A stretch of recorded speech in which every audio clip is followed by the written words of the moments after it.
friends. Welcome to week 4 of the Declutter to Destash challenge. I am so excited to get started, but before we do, I just want to take a minute to appreciate all that you've accomplished so far. Week 1, we got a handle on all of our works in progress.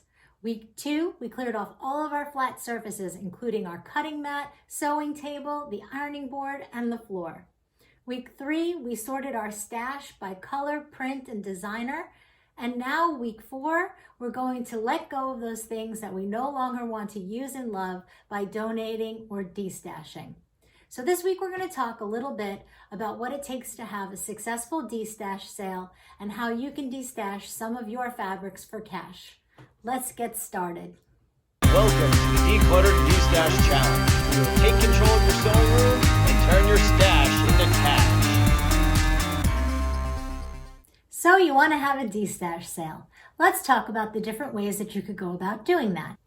Facebook, by using the destash groups. Instagram, either by setting up a separate destash account or using the hashtag #TheGreatFabricDestash.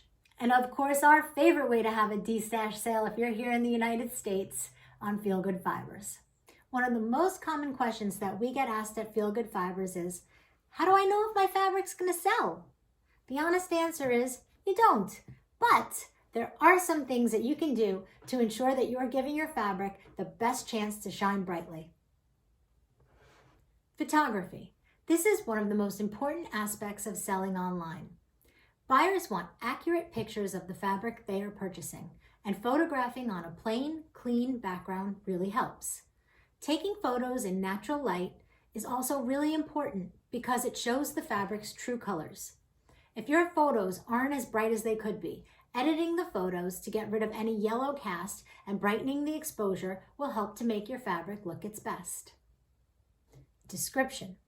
It's important to provide an accurate description of your fabric. Any irregularities, cutouts, or damage should be noted. You'll also want to make sure to provide the size and note the designer and manufacturer where relevant. Price. We get a lot of DMs from people asking us how to price their fabric when they want to destash. While we can't provide an exact number, we can give you some guidelines that will help you to determine the best price for you. It all depends on what you want to get out of the process.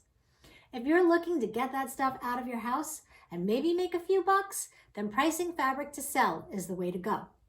If, on the other hand, you are destashing for cash and that's your objective, then try pricing the fabric a little bit higher. It might take a little while to sell, but sometimes it takes time for the perfect buyer to come along. One thing to note, if you are selling on FeelGood Fibers, be sure to include the estimated cost of shipping in your listing price. Let's get to what makes destashing so much fun. First, destashing is like having the chance to own your own quilt shop. You get to put together bundles, write descriptions, and share your taste with everybody that's looking to buy. It's super fun. Second, it is really fun to know that your fabric is going to a new home where it will be used and loved as opposed to sitting on a shelf or maybe in a box in the back of the closet where you're not even able to appreciate it. Third, it's a really fun way to be a part of a community. It's a new way to interact with other quilters like yourself. It's fun shopping from your quilty best friend's closet, and it's fun to know that they're shopping from yours. If you're curious about the process, you can always try to list just one item and see how it goes. You might be surprised to find out how much you love it. Be sure to share your questions, your wins, and of course your destashes in the Facebook group and on Instagram this week. Use the hashtag #DeclutterToDestash, and don't forget to tag FeelGood Fibers when you post. Our final prize will be our biggest one yet, so make sure that you're participating because the more you participate, the better your chance of winning. Let's finish strong, and remember, you've got this.